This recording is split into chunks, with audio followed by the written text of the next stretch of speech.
Hi there, I'm Chris from Sallyforth. Thank you for joining me for another Pulp Alley video. So, Pulp Alley is the game. Today we're going to be looking at horror, the horror rules, how the horror deck works.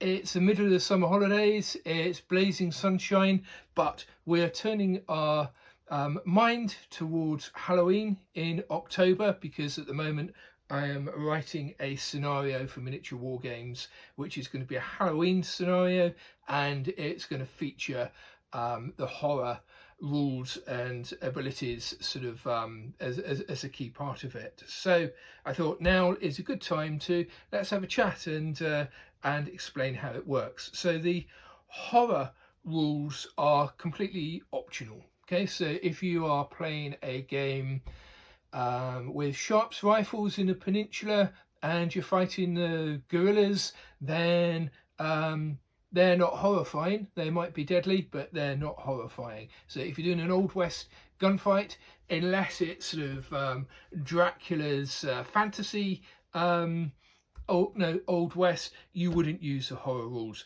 But they are a great addition if you want to do anything like Call of the Cthulhu, sort of vampire, werewolf, Gothic horror, maybe the Walking Dead sort of zombie type of games, then this is a really easy sort of slot in addition that follows the same kind of premises and principles of Pulp Alley and easily gives you that sort of the horror psychological edge to your games. So we'll cut to a close-up, have a look at some of the cards, have a look at some figures, roll some dice and explain how it all works. So here we are in the middle of a Scooby-Doo and the Many-armed Gribbly, an all-time classic Scooby-Doo adventure. So we have a very, very scary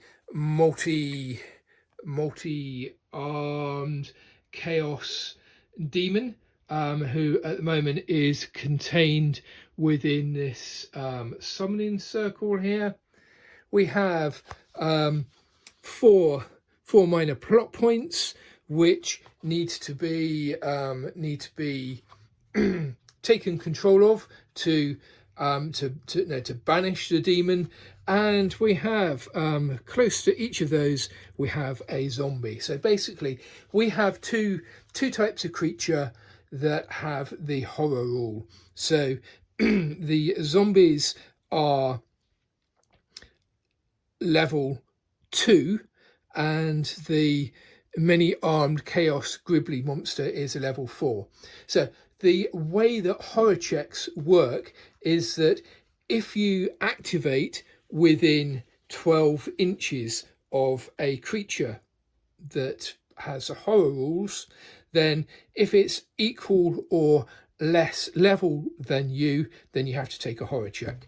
So here, this character is certainly within 12 inches of the zombie, but she is more than 12 inches away from the Many-armed Chaos monster.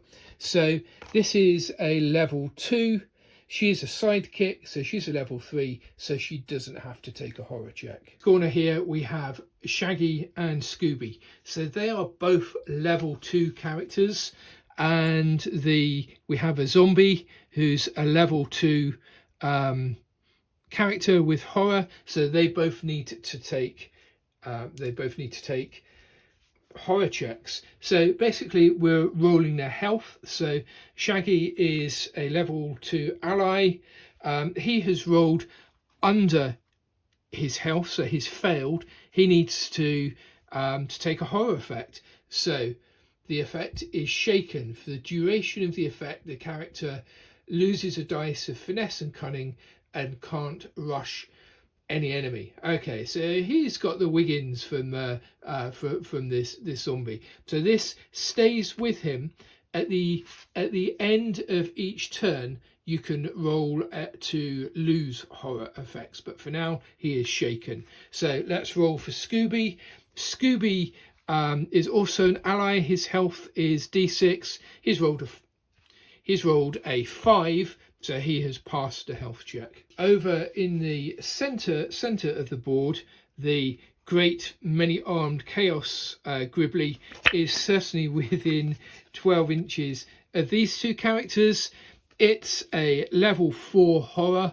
They're level 3 sidekicks, so they both need to roll a health check. So their health is a D8, so first one has passed and the second one has failed. Okay, so she draws a horror effect, high anxiety. For the duration of the effect, shift your health dice type down 1 dice. So she was D8, she's going to be rolling D6 until she gets on top of her high anxiety. So that stays with the character. So the times that you roll a horror check are when you activate within 12 inches of a horror. If you were to charge the horror, then you would need to take a test before you could do that. If you were in contact with a horror, then you would need to do a horror check before you resolve the melee. And there can be other things in the scenario. There could be plot points, there could be perils that also have horror effects that you need to roll for. So at the end of the turn, when you're doing your recovery checks for characters who are wounded or down, you also roll if you want to try and remove a horror effect. Some of the effects are actually beneficial and you might not want to remove them, but Shaggy wants to try and pull himself together, not be shaken, so he rolls a d6. He's rolled a 4, so this card comes off and goes back into the discard pile. There are a wide range of different horror effects, and we'll have a look at some of them. And some of them are bad, and some of them are actually quite helpful. So, blind panic. You move 2d6 in a random direction immediately after a horror card takes effect, and each time you activate this character. Okay, so this is definitely not a good one. Your characters are going to be running all over the place until they can get a grip. On the edge. So this is kind of a mixed. So you're feeling edgy, you're feeling frosty. Your ability to dodge out of the way and to do things that require finesse is actually improving, but you can't shoot in. So that would be a choice depending on what type of character, whether you wanted to leave that or try and get a grip and get rid of it. Intense fear. Okay, intense fear is definitely bad. So whilst the card's in effect, you can't rush an enemy, you can't perform any actions. So this is something, there are horrors the like of which you would not believe. Okay, so you want to get rid of that because that's really cancelled your character until he can get a grip.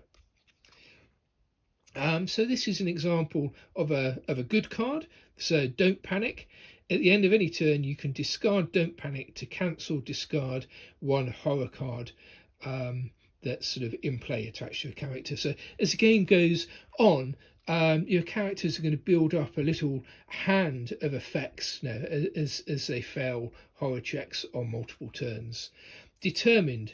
The duration of the effect, this character can re-roll a recovery check per turn. So once again, you're probably not going to be trying to get rid of that.